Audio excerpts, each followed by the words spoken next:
Funding for this edition of One-on-One with Steve Adubato has been provided by Horizon Blue Cross Blue Shield of New Jersey, New Jersey Sharing Network, dedicated to saving lives through organ and tissue donation, Investors Bank, Caldwell University, Johnson & Johnson, New Jersey Natural Gas, proud to support education in our communities, and by Kessler Foundation, changing the lives of people with disabilities.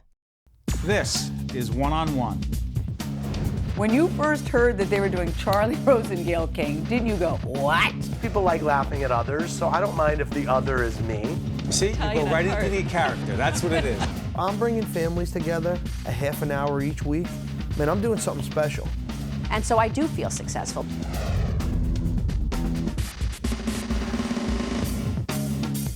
I'm at a Designer Showhouse in Saddle River, New Jersey, where over 20 designers have put their signature touch on every room of this home. Landscapers have manicured the lawns, and visitors get to walk through the home and get a bit of inspiration for themselves. I'm here with Tony Manning, who is the president of Mitchell Manning, a PR design company that specializes in interior design. Now, we're in a gorgeous home in Saddle River, New Jersey. Tell me about what went on in this house. Well, this is a decorator show house for the benefit of Hackensack University Medical Center. It is called the Designer Showhouse of New Jersey. And what went on here over the past several months was a complete transformation of this house into a design masterpiece. We had over 20 designers, each take a specific room and redo it. We also had 2 landscapes, one done in the front of the property, as in the back around the terrace and the pool area. Now, is there a particular look that you're going for, or do you give these designers complete control? These are really great opportunities for the designers to do exactly what they would like to do. So they're not working with a client. It is their name, it is their room, it is their vision. So how much of this is permanent? Because we see some beautiful rooms with a lot of accessories and furniture pieces brought in. How much is permanent? How much leaves when the designers leave? Well, anything that's a permanent attached to the walls is pretty usually pre-approved by the homeowner.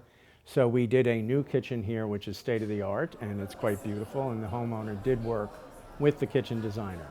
We also did new bathrooms, and in that case as well, the homeowner will work with the designer who's doing that space. In a case with a more traditional room, where you're just maybe changing wall colors and floor finishes, yes, you can get some input, but if something can be brought or changed, we give the decorator more of a free range to do what they'd like, and most of the furnishings do leave at the end of the show house. You mentioned that this is a fundraiser. Why is an event like this so successful? Well, I think that people are very, very interested in design, and also I feel that show houses are very much 3D magazines. There's something about being in a room that's different than looking at a room in a magazine. You get a feel, you get an aura, and it's really like walking through pages, and I think people are very curious about that. I'm here with Malcolm McKinstry, who's the president of McLeod Design. Now, we're in the library of this lovely home. Tell us what you've done in this space. Well, I took a very traditional, like, dark brown mahogany library, and I wanted to infuse it with, like, really bright, fun colors and make it, like, not so serious and not leather and tweed and velvet like everyone expects. But I did add some antiques, like this is a portrait of the first Duke of Cambridge, which is actually current right now because William and Kate are actually the Duke and Duchess of Cambridge. Now, I noticed you brought in some chairs and you made this a very open, kind of warm feel. What was the intention there? I thought, you know, like, for instance, if your grandmother lived in a home like this and she was a little bit more modern, like grandmothers are today, they're not the old-fashioned boring grandmothers, she would have like fun colors and fun flowers and even like some stuffed animals and things that she has as a child. And, you know, she would have the antiques and the porcelains and things like that, but she would also have like fun and exciting and colorful. What is color and what do different textures do for a person's experience in a room? I think it makes you like happy. I like to get something very practical, like the white on the chairs is an indoor-outdoor fabric, so you can spill anything on it. But then I use like exciting like satins and things because they have a great color balance and they have a bounce and they have a crisp, like clear color that you just can't get in other fabrics. And it has a nice shine and it's glamorous and it's fun. I noticed bookshelves, but only a few books. Was this intentional? Yes, I like to put porcelains and things in them because I like to give people the idea that just because they have a library full of shelves, they don't have to fill them all with books. Makes it very heavy, right? Yeah, and also, you know, this is a little bit more fun to look at. Books are beautiful, but I just use decorative antique books in here because I like the porcelains. I think they also give life to the wood because the blue and white is crisp and it like shines. Now, this is not the first show house that you've done. What's fun for you about this process? Oh, I just get excited about taking a room that's, you know, ordinary and changing it and giving it life and doing something that is all me. I don't have to deal with anyone else's thoughts. I can do it all myself. And of course, you get to meet the people who want to come in and see your work. Why is that exciting for you? Oh, you know, it's nice for them to see something different because everyone doesn't do the same thing all the time. And I never like to repeat things. So every time I do one of these show houses, it's totally different from the last show house that I did. Last one was red, white, and blue. This is all vibrant colors. I did a beautiful dining room once that was all white lacquer. And then I did a library that was all gray tweeds and orange velvets and mohairs. And I like to change it and make it different so that every time someone comes, they don't know exactly what to expect. I'm here with Bob Garrett, who is the president and CEO of Hackensack University Health Network. Now, Bob, several designers have come out tonight to showcase their talent. Visitors are coming to talk to the designers, see what they've done with this space at this gorgeous home. But what is Hackensack University Medical Center's role in tonight's event? Well, we're raising money for some of our essential programs and services at the medical center. So some of the benefits of tonight's fundraiser will go to our Heart and Vascular Hospital, our new emergency trauma center, which is being constructed, and our cancer center, as well as some funding for our new medical school and our research institute. So there's a lot of different causes that this event raises money for. But we're excited about it because here we have the top designers in the area. They get a chance to show off their talents in an absolutely gorgeous house. I'm pretending it's my house for the evening. Right? I think we all are. Yeah. You know, it's really fun to do something so out of the box. Where do these ideas come from? Well, you know, I'd like to take credit for it, but it was really the brainchild of our foundation and our foundation team. So we've been doing it now for over the last 9 years. We've done it 7 times at different homes. I have to say this is probably the most spectacular of all. And it's just a different way to attract people to come out and to learn a little bit more about what goes on at Hackensack University Medical Center, and it gives them a chance to really support the great programs and services there. It's a much more informal gathering with some people in your area, right? It is. You know, we have galas with, you know, formal black tie, and we have golf outings for those that golf. But there are plenty of people that really love to see a showcase like this, a house like this, and to actually see the talents of our designers. And they're all local, so it's all local talent. And I just took a tour through, and it is absolutely fantastic. And they are very proud of the work they did in the home, and they should be, because it's absolutely beautiful.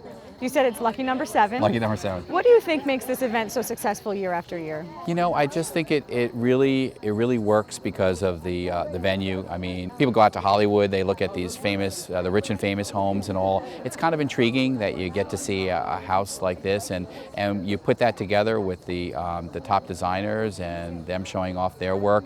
And for a great cause like the medical center, it just makes it unique and special. So I think that's what attracts so many people. We're expecting about 350 people just tonight. We're excited about it. That's terrific. We're excited too. Thank you, Bob. Thank you so much. I'm here with Ginny Padula, who's the owner of Town & Country Kitchen and Bath, a kitchen and bath redesign company.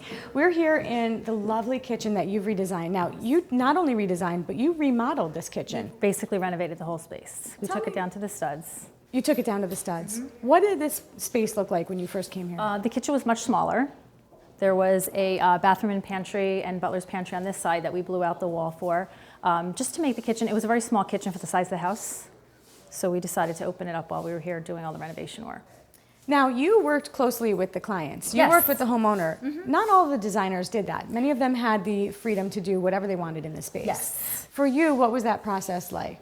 The standard process that we meet clients, sit down with them, think about what they want to, what they want their space to look like when it's finished. They showed me some pictures. We kind of did some drawings for them. We, custom designed some pieces that we needed to, and then kind of just hurried the process along. A little bit quicker than most. You did not have a lot of time. We did not have a lot of time, but the homeowners were very good because they knew what they wanted. You know, they're a young family. They knew they wanted it clean and kind of updated. It was a very dated kitchen, so they really knew what they wanted. So they were really focused. So there's just some custom things that we had to tweak a little bit. Let's talk about what you've actually done. I'm looking at beautiful countertop here.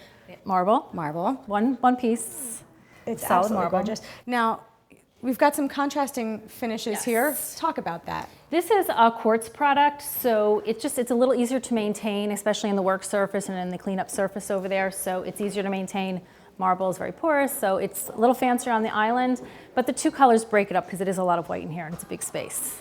I love the backsplash, some softer colors that we see here. Yes. The backsplash was a similar one that they saw in a magazine that they loved. It's the tile is by Sonoma Tile. This is very trendy right now. Yes, a lot of combinations, a lot of mosaic tiles, just a great combination of porcelain that we selected for it and the mosaics. Plus it's a lot of color in the white space. It's a lot of reflective color, which looks nice. For you, what is it that you love about coming into a space, talking to the client, and then walking away with something that looks entirely different than when you started? Well, I love to cook, so to me, the kitchen is the most important part of the home. So for me to be able to offer that to somebody to make sure their kitchen is exactly what they want for their family and their function. I mean, we have people who cook, people who cater parties, so it's nice to be able to just tailor that to their needs and that it's a space that they love and they spend so much time in. The kitchen really is so central to the family. It's where people gather. It's where you share your meals together. Yes, absolutely. Well, you've done a lovely job in this room. We absolutely love it. I'm here with Emily Wallach, who designed this gorgeous space that we're in right here. Tell me about this room and what it looked like when you first walked in. When I first got to this space, it was dreary and dark. It was very blue. It had dark, dark, dark curtains. And this room really was the underdog of the entire show house. How so? Well, it just didn't have any light. It was so sad, and nobody really wanted it. And I saw it, and I work so much with light and the way that natural light can play into a room, and I work with metallics quite a bit. And it just absolutely popped when it was done. So my inspiration was really just to do a women's lounge and keep it very feminine and soft, and sort of the exact opposite of what it was before. So tell me about some of your favorite pieces that you brought into this room. Well, I absolutely love my chandelier. It was hand blown in Murano, Italy. It's from La Marina in the city. It is such a special piece. And again, working with light and the balance of the way that light and different shapes kind of play into the personality of a room, it was really important to me to have an extraordinary piece of light. So I love that, as well as the accessories. I feel like the photography and these like little mirrored stools, everything just bounces around this nice feminine energy, and also the texture in the fabrics. I was really lucky to find incredible fabrics that really took on the personality of the room. Now you really nearly doubled the space of the size of the room with the mirrored wall. I mean, it's absolutely gorgeous, and it really just creates so much more space in this room. What was your thought process behind that? Well, I had seen these mirrored tiles at Artistic Tile, and I absolutely love them. The room, like I said, it was really sad, and it needed a little pick-me-up. The mirrors in the room made it very broad and happy. It lifted the height of the ceiling. It created width in the room. And it also was a good way to sort of share different elements of the room with different areas of the room. Explain what you mean by that. Well, when you put mirrors on one wall in a room, if you have artwork on one side and you don't have it on another, it's a nice way of balancing a room without having too many pieces. I try not to put too much in a room, just enough. I don't like clutter. I like things to seem very fresh. And again, without a lot of natural light in this room, it needed the mirror. What for you is the approach that you take when you come into a space and you think about where you want it to go? What happens in your mind as you walk into that room and you look at what it could be? I picture every single room having a party in the room. So I think, okay, now how do we place the furniture in order for everybody to be able to have a conversation? You want a place to put your stuff. You want to have interesting things to look at from every single direction. And I know that if I'm sitting on the couch, I'm looking at the art. If I'm sitting in these chairs, I'm looking at the art books. There's lots of little pieces and knickknacks to sort of check out no matter where you are. And yet it's cozy, and everybody can sort of look at each other in every area of every room that I design. Everything is pulled in close enough. Everything is anchored on an area rug. And I don't like to have too many floating pieces. So it's really just the social element of the room that is a huge driving factor of mine. You said this was the underdog, nobody wanted it. What's been the reaction when people have seen what you've done with it? It's been extraordinary. Everybody's like, oh my God, I can't believe it, it's so different. And it is, it just took on this really lovely, sweet, bright, happy personality, and it became glamorous. I'm here with Mark Polo, who's the owner of Polo MA Inc., a design company here in New Jersey. Now, we're standing in the great room of this gorgeous home in Saddle River. Tell us about your approach to the redesign of this great room. What I wanted to achieve was a certain level of formality, but not be put off by it. So I wanted to make sure we had enough textures and fabrics and things to look at so it became comfortable to actually live in this space. Now, you have used a number of different textures and fabrics to create a certain feel in the room. Talk us through what we see here. It's an eclectic mix. I like what eclectic mixes do. I like the tension they create. And from piece to piece to piece, you understand how things relate.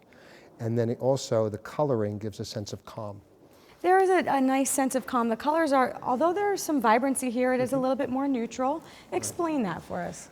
I like a neutral palette, and then I like touches of color because color is ephemeral. It goes in, it goes out. And I like to be able to change things out. And it also works very well with art because the art really stands out when you lower the color. What do you feel are your favorite design elements to use? Art. Art. I think art is the signature of the soul. And it gives the personality of the room. There are certain artists that I do happen to be fond of, and I use them consistently in show houses because I just love the way they perceive life. Who are some of them? Elaine Lorenz. We have Darren Olson, who did the artwork in here, and the sculptures are done by Elaine Lorenz. Those are the two premier artists that I've used. Do you find yourself repeating things from space to space, or do you find that you're trying to always do something new? It really has to be new. You might have an item that you use, but you have to use it in a different way. What for you is the most fun part of this project? Working with the other designers. It's just, we do this once or twice a year, and it's just a lot of fun to get to be with your peers and be able to understand what they do, how they see things. It's a growth process. Does that inspire you a little bit? It does. It does. It gives you a little bit of inspiration, a little bit of challenge. Now, you're not a designer, but you said you have good taste? I have good taste. My husband's on staff at Hackensack Hospital, and coincidentally, I share the same good friend that invited Fritz to come tonight. And I love details. I love to be around surrounded beautiful things, and I thought what a great way to come support Hackensack Hospital and get to tour the home and be with great people tonight. I'm here with Carol Schaeffer, who's the co-chair of tonight's event. Carol, first of all, so much hard work went into tonight's event, this gorgeous house and the way it looks right now. Tell me about your role in getting tonight's event together. It's taken a long time to select a good house and then to get decorators in to decorate it. And it's a wonderful project, and people are very excited in the Bergen County community. Now, you were involved in spreading the word about tonight's event. Yes. What went into that? Well, we start early and we have a committee, and then try to choose committee members that have the same affinity to the hospital, and they invite their friends, and their friends invite their friends, and it spreads. I'm here with Sharon Sherman, who's the owner of Time and Place. Yep. Time spelled T-H-Y-M-E, which yes. I absolutely love. Yes. You're going to have to explain that name for us. I will do that. Many years ago I worked for another company, and I was there a long time, and I decided it was time for me to get my own place, so Time and Place Design was born. I love that. Any play on the cooking, the spice? A little bit, because I do specialize in kitchens and bathrooms. Although we are a full-service interior design studio, kitchens and bathrooms are really my forte. It's what I love the most. Well, we're here in a bathroom. Yes, and you are. You've absolutely glamorized this space. Tell us what design elements you brought into this room. It was an interesting space because I was asked to repurpose or reuse the cabinets. So I had to work with the existing cabinets that were in the room. I was able to take them apart and put them back together. We painted them, I have a fabulous painter, and reconfigure it so I think the space lays out a little bit nicer. And most traditional trims are done in white. I decided to reverse it, so it went with a really beautiful darker gray on the doors and the trims, and an interesting lighter gray on the walls. And just for fun, we have a really pretty blue ceiling with this star fixture, which is so neat coming out of it. Now it's very soft in here. There are beautiful elements in the tub and the space. Tell me about this and what this space, what you envision this space being for the homeowner. Well, it's a space that has to function for a guest room, but it also may be a kid's room, so it had to be kind of kid-friendly, as well as being able to grow with the kids that will be in here. So there's a little girl and a little boy, and eventually the little girl is going to want to do makeup and her hair, so that's why the dressing table worked so well. We have a nice big shower for them, and the shower head is a little bit lower so that until they get really, really tall, this will function really well for them. We just did some fanciful things. On the floor, I used this kind of neat tile, and we picked up this little glass penny tile, which picked up the details on the vanity. So it made it kind of fun, and there's a glass shower floor as well. So it's got some whimsical aspects to it, so it's not quite so serious. It's as large as most people's master bathrooms are. So as a guest bath, we tried to make it a little more whimsical. So one of the things, since the toilet and the bidet were so out in the open, we really decided to make it a little more private, intimate space. So we added some fabrics and draped them from the ceiling, and it kind of gave it its own special little location so that it's not front and center in the room any longer. How did you get connected with this Designer Showhouse? It's very interesting. I am past president of ASID, which is the American Society of Interior Designers here in New Jersey. And a good friend of mine has now just become the president. And he happened to mention that he had to stop at a show house, and he was going to go look at his room and said, "Would you like to come up with me?" I said, "Sure." I met Tony, and we spoke a little bit. Tony Manning, who is fun as can be. And he said, "Would you like to do a room?" I said, "Well, I don't know. Let me see. What room would it be?" And he said, "I have this great little bathroom. Would you be interested?" And I said, "Sure." And that's how it started. And it's been an interesting experience. I've not done one before on my own.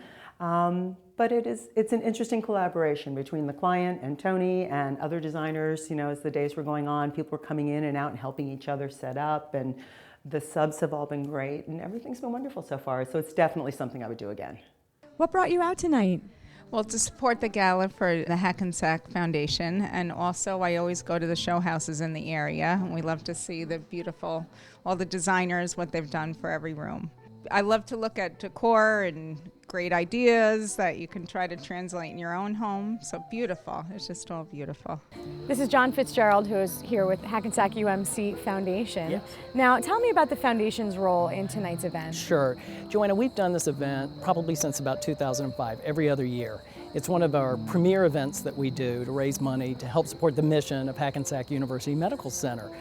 A lot of efforts in research, academics, and clinical care for cancer, patients with heart disease, children suffering from brain tumors. So we do this to help bring support to Hackensack University Medical Center. What goes into an event like this, from finding the designers to finding the production manager and all the details that go into making this night a success? I think we've had years of relationships with some designers that have come back and joined us again to help pull the community together to support the mission. People who've seen what happens here People who've seen and what are happened. on board. Absolutely. And then we also started working with Tony Manning, and Tony brought some resources, some contacts and relationships that he had. So it was kind of that perfect mingling of bringing together the designers, having a beautiful night like we have tonight, so that the community can come forward, support philanthropically the foundation, so that we can help fuel the mission of Hackensack University Medical Center.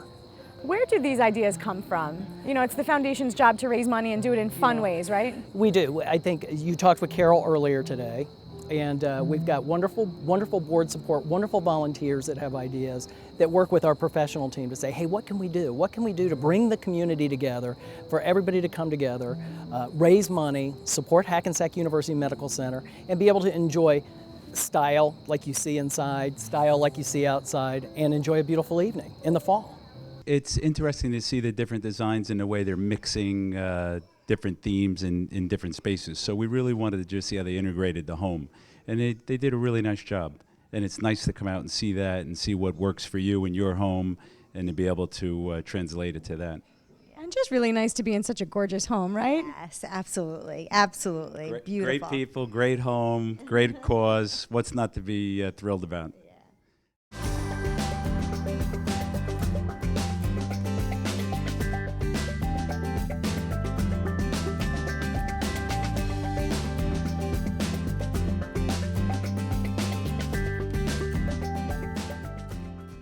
One-on-One with Steve Adubato has been a production of the Caucus Educational Corporation, celebrating over 25 years of broadcast excellence, and NJTV. Funding for this edition of One-on-One with Steve Adubato has been provided by Horizon Blue Cross Blue Shield of New Jersey, New Jersey Sharing Network, Investors Bank, Caldwell University, Johnson & Johnson, New Jersey Natural Gas, and by Kessler Foundation. Promotional support provided by the Star Ledger, powering NJ.com, and by Commerce Magazine. I started feeling this pressure in my chest. The doctors and the nurses that were attending to me, that they were of such excellence. They were wonderful. You know, they put my mind at ease. I owe my life to them. I don't think I really would be here if it wasn't for them. Because of the way they handled everything, I think that's really why I'm here. I felt that I was in good hands.